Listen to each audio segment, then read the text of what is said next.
welcome to the bride and groom. Could I get everyone with their beautiful voices loud to hum Here Comes the Bride? I'll lead you. Dum dum dum dum dum dum. Really? Dum dum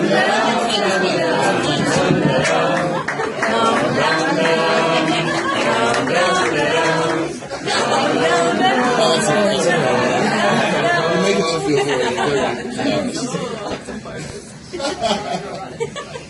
I don't know if anyone saw the invite today, but it's an engagement party, so I don't know when the wedding is, but we'll just... I jest. Look, we wanted to begin today's ceremony with some lyrics that Scott and Freya, it's one of their favourite songs, Everlasting Love, from the Black Keys, and just to set the tone for what's happening today.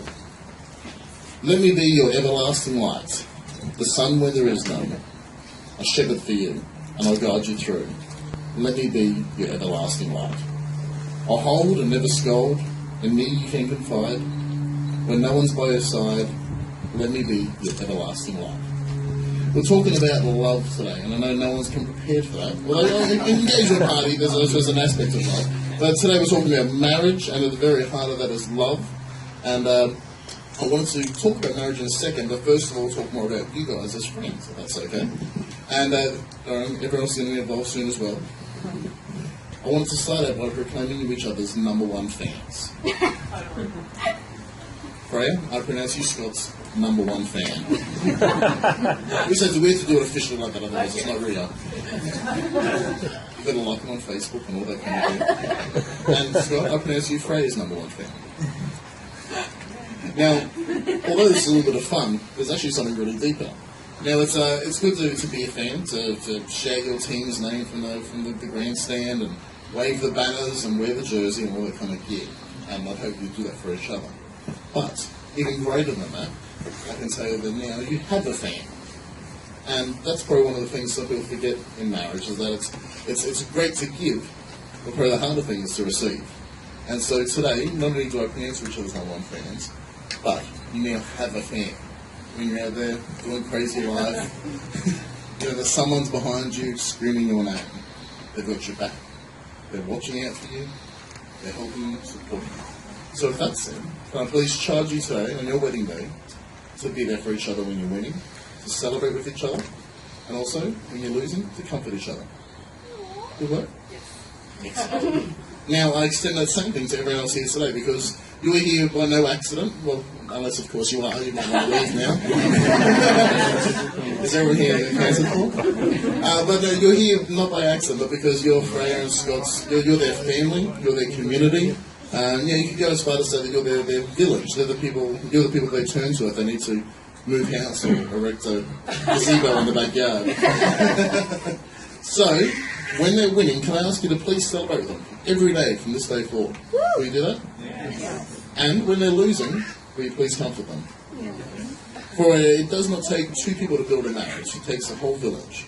So I charge you with that responsibility, okay? So, let's talk about marriage. I can wrap it like salt and pepper if you want, but I won't. Marriage in Australia is according to the law the union of a man, excellent, and a woman, equally excellent, to the exclusion of all others, entered into voluntarily for life.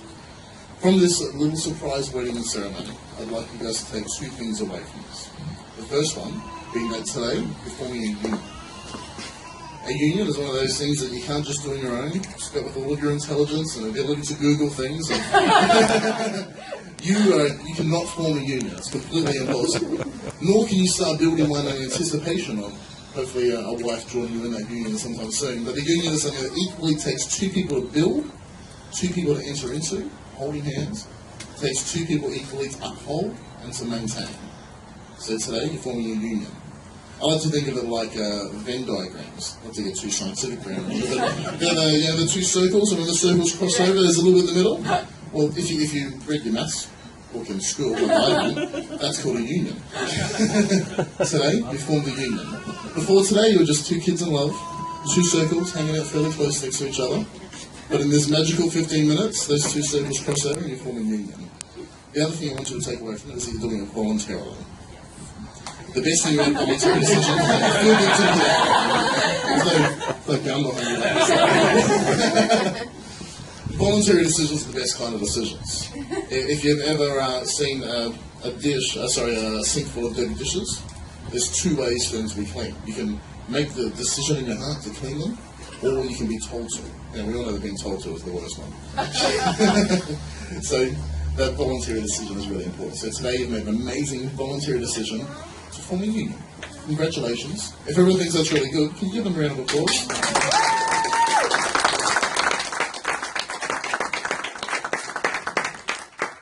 Now, in secret anticipation of this day, Scott and Freya have both prepared some vows. And as they exchange these, could I ask you to encourage them? If you think it's good, you can clap, you can cry. Has anyone got an all prepared?